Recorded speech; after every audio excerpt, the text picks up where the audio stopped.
Ejercicio suma de vectores.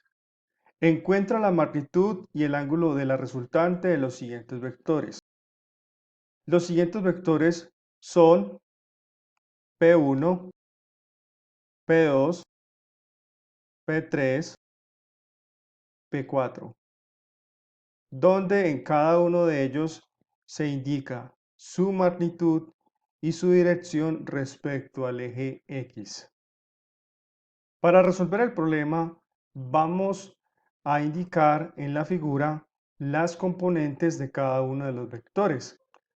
Componentes para P1, para P2, P3 no tiene componentes, aunque se pueden indicar, puesto que está sobre el eje X. Y finalmente, para P4. Vamos a reportar cada vector con sus respectivas componentes y J. Empezamos con P1. Entonces, esta componente que tenemos aquí es 20. Vamos a dejar las unidades de kilómetros al final. 20 por coseno de 30 grados y ya que corresponde al cateto adyacente para este ángulo. Y para el cateto opuesto, entonces tenemos 20 seno de 30 grados J.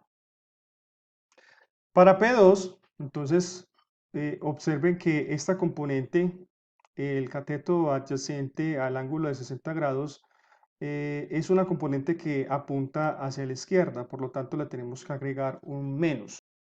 Tenemos menos 30, que es la magnitud del vector P2, por coseno de 60 grados y más, entonces aquí esta componente apunta hacia arriba, es positiva, y escribimos 30 seno de 60 grados J. Para P3, que está sobre el eje X y que apunta en sentido opuesto al eje X, entonces simplemente escribimos menos 18 y aunque podemos indicar la otra componente con valor 0 como 0 J. Ya con el último vector P4, entonces aquí tenemos una componente X pequeña, positiva, apunta a la derecha, que es 15 por coseno de 80 grados y más. Entonces, aquí esta otra componente, que la voy a poner entre paréntesis negativa porque tiene sentido opuesto al eje Y.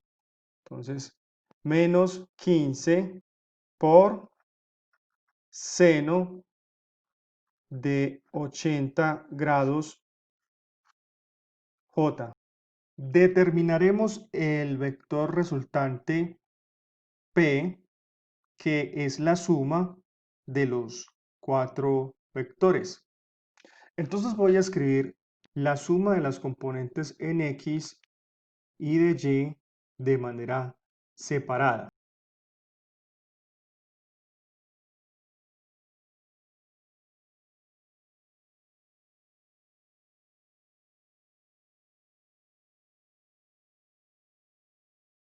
Muy bien, observen que mantengo el más hasta el final para separar la parte de X y la parte de Y.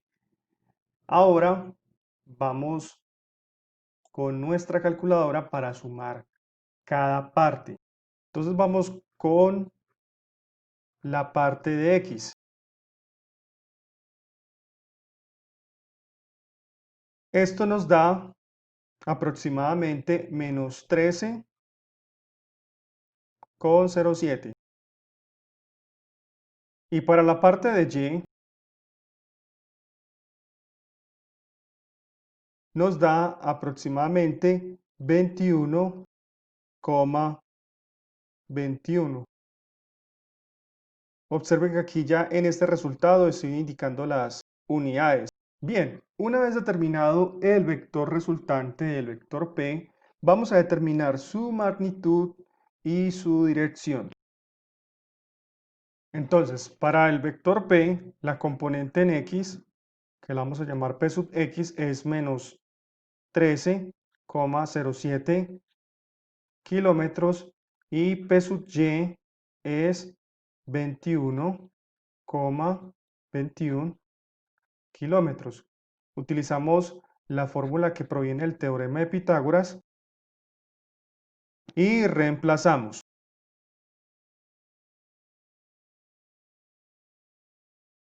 Calculamos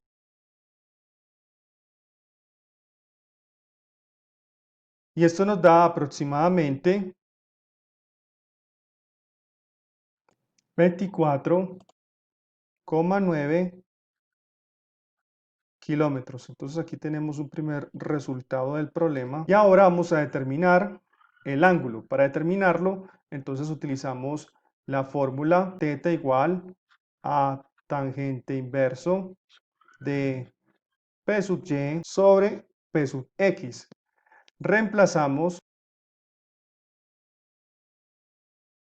calculamos y esto nos da aproximadamente menos 58,4 grados. Siempre recomiendo realizar un dibujo del vector resultante para reportar adecuadamente su ángulo. Aquí tenemos el vector resultante sobre el sistema de coordenadas XY y el ángulo de menos 58,4 grados. Miren el giro aquí que indico un giro horario, el cual ofrece ángulos negativos. Giros antihorarios, entonces tienen que ser con valores positivos. Esto es importante hacerlo porque cuando se calcula utilizando la calculadora, este menos, la calculadora no sabe a qué dato pertenece, si pertenece al 21, al número 21,21 o al número 13,07. Entonces, no es claro si el ángulo menos 58,4 pertenece a un vector que está en el segundo cuadrante o en el cuarto cuadrante. Con las componentes Px y Py sabemos que está en el segundo cuadrante y por lo tanto debemos indicar aquí este ángulo. Bueno, este es nuestro otro resultado y de esta forma llegamos al final de nuestro ejercicio. Muchas gracias por su atención. Hasta luego.